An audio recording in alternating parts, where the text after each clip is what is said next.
Terjemah Tafsir Al-Marogi Jilid 1 halaman 169. Bismillahirrahmanirrahim. Semua agama telah melarang beberapa kelezatan yang sangat mudah diraih manusia secara beramai-ramai karena alasan membahayakan diri sendiri atau masyarakat sekeliling. Siapapun menyadari akan bahaya yang ada pada kelezatan yang diharamkan ini, tentu akan tergambar dalam pandangannya tentang pengaruh barang yang haram terhadap jiwa seseorang atau masyarakat.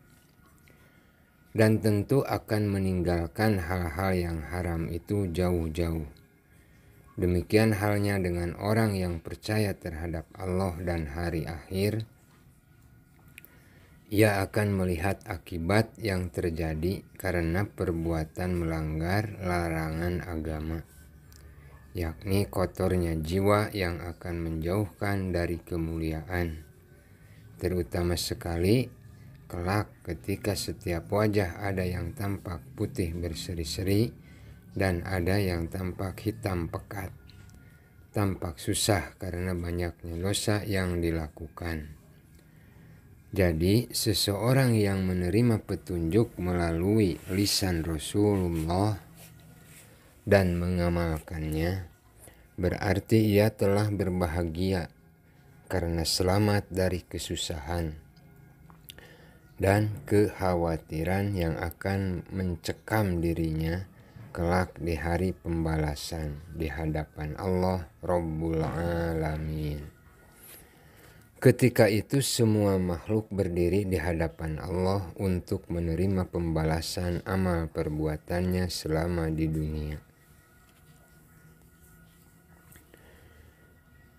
Walladzina kafaru wa kadzabu biayatina ulaika ashabun nar hum fiha khalidun. Artinya orang-orang yang tidak mengikuti petunjukku, mereka adalah orang-orang kafir yang mengingkari ayat-ayatku dan membohongi ayat-ayatku secara lisan. Balasan yang akan mereka terima ialah langgengnya di dalam neraka sebagai imbalan atas sikap keras kepala dan kesombongannya terhadap kebenaran.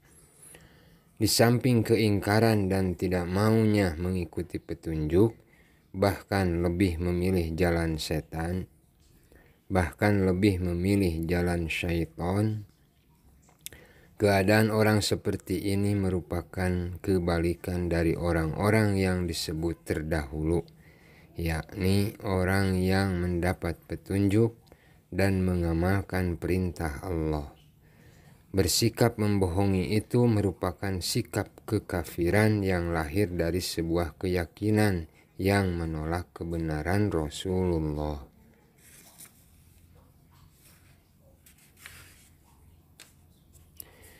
Inilah yang dikatakan sebagai membohongi dan keras kepala terhadap kebenaran. Hal seperti ini telah dinyatakan oleh Allah dalam surat Al-An'am ayat ke-33. A'udzu billahi minasyaitonir rajim. Fa innahum la yukadzibunaka walakinnadh-dhalimina biayatillahi yajhadun.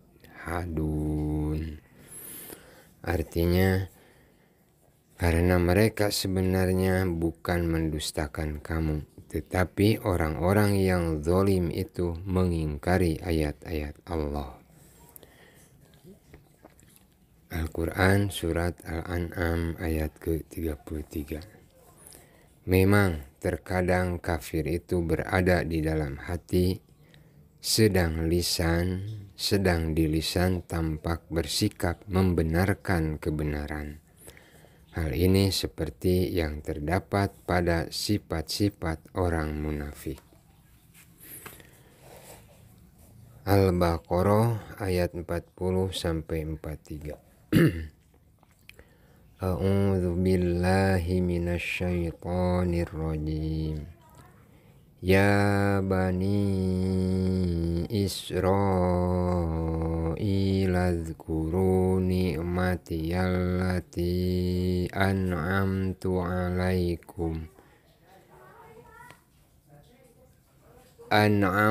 alaikum wa aufu bi'ahdi ufi bi'ahdikum wa iyaya farhabun wa aminu bima anzaltu musaddiqan lima ma'akum wa la takunu awwala kafirin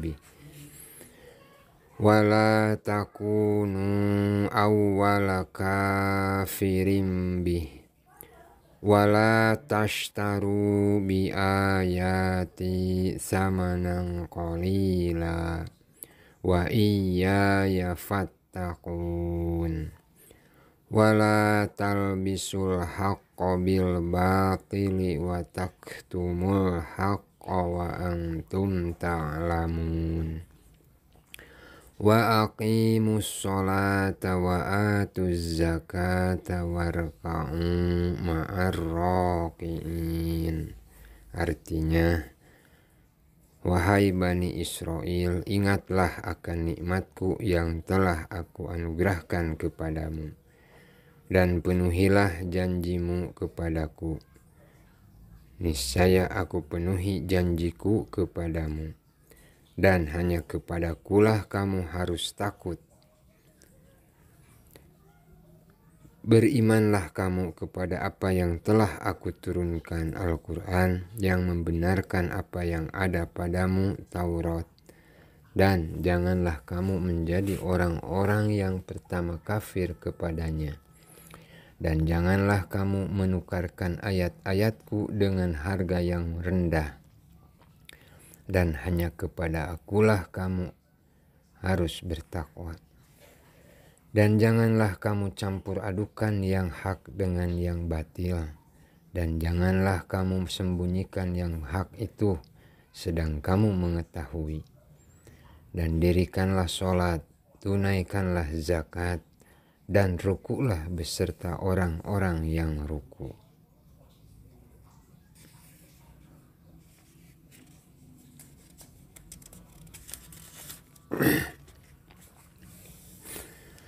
Pengertian secara umum, pada permulaan surat ini Allah menegaskan bahwa di dalam Al-Quran tidak perlu ada hal-hal yang diragukan. Selanjutnya Allah menjelaskan perihal perbedaan pandangan manusia terhadap Al-Quran. Di antara umat manusia ada yang beriman terhadap kebenaran Al-Quran, dan di antara mereka ada yang ingkar terhadap Al-Quran yang berfungsi sebagai petunjuk. Dan ada pula yang bersifat munafik. Kemudian Allah memerintahkan kepada umat manusia agar hanya menyembah Allah. Allah pun menemukan bukti bahwa Al-Quran itu diturunkan dari sisinya. Allah pun mengemukakan bukti bahwa Al-Quran itu diturunkan dari sisinya kepada salah seorang hamba yang bernama Muhammad. Selain itu Allah menentang orang-orang yang menentang kebenaran Al-Quran. Tantangan ini benar-benar membuat mereka tak berkutik, sekalipun mengancam mereka yang mengadakan tantangan tersebut. Kemudian Allah pun mengemukakan hujjah kepada kaum kufar secara tegas.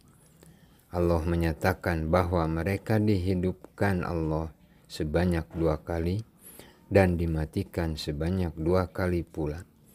Barulah Allah menjelaskan tentang penciptaan langit untuk kepentingan umat manusia, dan Allah telah menumbuhkan manusia melalui beberapa fase. Dalam ayat-ayat terakhir ini Allah Subhanahu wa Ta'ala berbicara di hadapan bangsa-bangsa yang sering kedatangan Nabi, Karenanya Allah mulai menjelaskan perihal bangsa Yahudi, karena bangsa ini tergolong paling tua dan pertama kali mendapatkan kitab dari langit melalui nabi-nabi mereka. Juga karena merekalah satu-satunya bangsa yang paling bersikap dengki terhadap umat Islam. Mereka beranggapan bahwa dengan membenarkan agama Islam, berarti mereka masuk ke agama Islam. Hal ini menunjukkan suatu bukti kuat terhadap eksistensi agama Nasrani dan lainnya, sekaligus merupakan dalil bagi kebenaran Islam, sebab merekalah yang paling pertama menerima perjanjian agama ini.